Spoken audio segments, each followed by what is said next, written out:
In collaboration with WTJX, the League of Women Voters of the Virgin Islands is pleased to present one-on-one interviews with candidates for the 7th legislative seat in the Virgin Islands from the St. Thomas-St. John district. All candidates were contacted and invited to participate. 4 either declined or did not respond to our invitation. I am Rosalie Simmons Ballantyne of the League of Women Voters. Today we are pleased to have Gustave R. Dowling for an interview. Welcome, Mr. Dowling, and please introduce yourself to our voters. Well, thank you for the invite. I'm Gustave R. Dowling, son of Audrey Broom Donovan, and my father, same name, Gustave Dowling. I have a son with the same name and a grandson with the same name. I have 3 boys. They all live on the mainland. I, unfortunately or fortunately, doesn't have any girls. I myself was a union leader, a firefighter, PTA president at Lockhart School in the late 80s, the first president of Vietnam Veterans of America. I'm not a Vietnam vet, I'm a Vietnam era vet. And I'm also a member of GRUF, that's Government Employees United for Fairness, Government Retirees United for Fairness. I'm on the board of that organization. I was president of Fortuna 3C Homeowners Association, president of Western Alliance. That's a group from Black Point to the end of Fortuna, including Botany Bay Homeowners Association that we formed to protect that area and keep it as extreme as could be with all our dares and everything else, even though they eat our vegetables. So that's a little on me. Okay, well, thank you and welcome. So let's begin. Now, there's 13 aspirants for 1 seat. What are your unique qualifications that would encourage voters to select you over the remaining 12? Well, first of all, I consider myself a champion for the people. I've been a union leader at WAPA, and then I went to fire. I was president of the Firefighters and Corporals Union, the Supervisors Union. I've negotiated several contracts as the chief negotiator for the firefighters of the Virgin Islands. And I've been at many legislative hearings. I've been one of the few people that used to attend the GRS board meetings regularly until they put me out when they go into executive order session. Mr. Nibbs always used to comment that Dowling is one person that showed up, whether I shake their cage and rattle them or not. And I feel that I have the ability to deal with finding a recurring revenue source to keep GRS solvent and to help with the economic dilemma that this Virgin Islands government is in. Okay.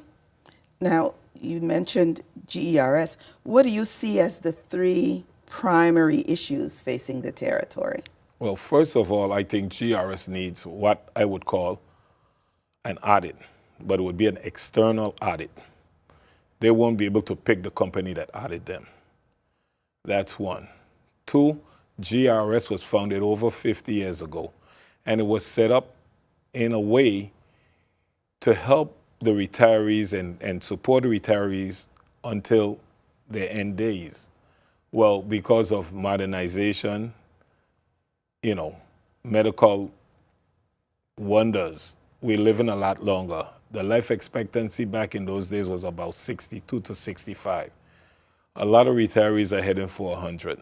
For every active employee that's working, we need 5 to compensate and put in enough money for 1 retiree.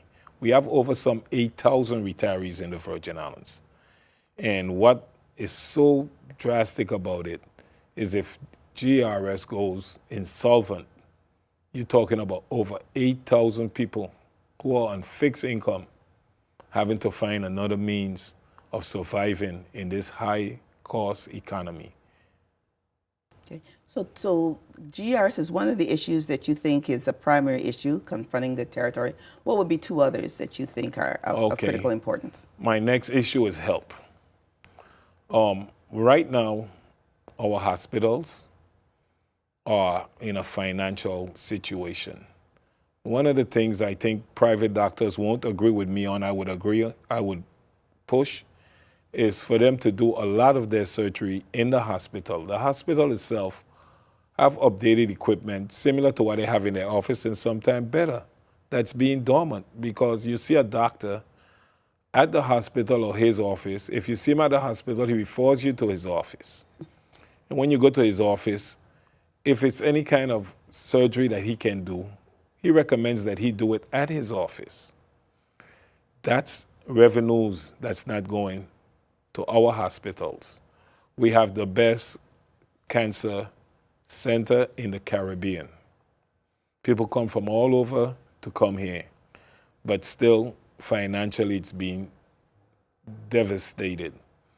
We have the heart section in St. Croix, and we leave from here and we leave all over the place and go to the mainland because one, staffing sometimes, and two, adequate funding for these agencies in that section of the health department. Okay. And so what would be your third issue? My third issue would be, well, it would be a combine of education and trying to address crime. I would be basically telling an untruth to the people if I said, I can solve the crime problems in the Virgin Islands. I know we have a saying, it takes a village to raise a child. It's much more than a village because young parent working 3 and 4 jobs, the child at home that's not at home because he's a turnkey and he's out with his friends are highly influenced by his friends. Education, we need to upgrade our education system now. It takes money to do that. And that education comes under the executive branch. I know that for those who would be saying that. But we need a better marine subjects in our classes. We need to have economics being taught on a level where our kids can actually leave 12th grade and probably get a job on Wall Street where they can know the difference between options and regular stocks and everything else. Until we do this and train our students for jobs for the future and not jobs to be maids at a hotel, waiters, bartenders, we are in our own self on a road to stagnation and destruction. Now, tell me, a lot of the issues that you've mentioned, whether it's GRS or the health, even education and crime, require money. It's not only money, but it requires money to fix. What are some of the revenue ideas, revenue enhancing ideas that you would have for the territory? Okay, one for GRS. One of the revenue I have, we need a recurring funding source to deal with GRS, but it's not to take care of the whole situation of about the $2 billion they need. It would be applied like a tourniquet where you still have some blood dripping out, but you're trying to minimize the damage. So one of the funding sources I would probably look at is the Insurance Guaranteed Fund. I haven't heard any money being used out of that since the previous governor and 2 senators gave about $16 million in retreat to the government employees. Whatever that was capped at, whether it was 100 million, 300 million, or whatever, when it hits to that mark, that portion goes to GRS specifically for keeping it solvent, not by investing it in other businesses and alternative investments, but using that to continue the annuities that's going out. The next revenue source I was looking at is, if you look at our neighbors, Tortola, St. Kitts, Antigua, they charge a departure tax that's much higher than ours. To get from Tortola right now, if you're not a British citizen of the British Virgin Islands, it costs $20 as a departure fee. We can increase ours slightly. People will say, oh, that's going to chase away the tourists. It's not. Most of the tourists that come here, they plan for their trip, and a lot of them are just as in the same financial dilemma as you and me. They are something they plan for over X amount of years, and whether it's the travel agent or they book it themselves, they know what they can spend and what they're going to spend. So we can raise that slightly. Those monies, a portion of that can go to the general fund and another portion to help the hospital. Well, what goes to the general fund, basically the governor controls, and some of that can go to education to change the curriculum to make our students of today ready for the jobs of tomorrow. Okay. Now, what is your thought then on the proposed tax package that I guess the legislature just recently acted on, the governor's proposal, the so-called sin taxes? What are your thoughts on that? Well, my thoughts on that. Are you in favor or no? Well, I have not read the whole package. I've only seen what's in our media, and the media limits what they want to say. I would like to study the whole package, but I'm in favor of a sin tax. I've even looked at it. It will mess with our duty-free status, but I've even looked at ways of doing some kind of sale tax on certain items. Now, they call it a sin tax because basically it's on alcohol and tobacco. Alcohol and tobacco is being sold throughout the Caribbean, as a matter of fact, throughout the world. And even if our prices go up slightly, I've been on one cruise, I've been visiting a lot of the other countries, and I've been there for a while. This is the cheapest place, and when I say cheapest, I mean cheapest by far. We would have to raise maybe 60-70% on our sin objects, rum and cigarette, to get close to some of those places what it costs. Another thing with the tax I would look at, for you to tax liquor that's not made here more than the liquor that's here, such as Cruzan and Captain Morgan. In Puerto Rico, Bacardi, Palo Veo, and all those made in Puerto Rico are way cheaper than Cruzan and Brugal and whatever else they come in.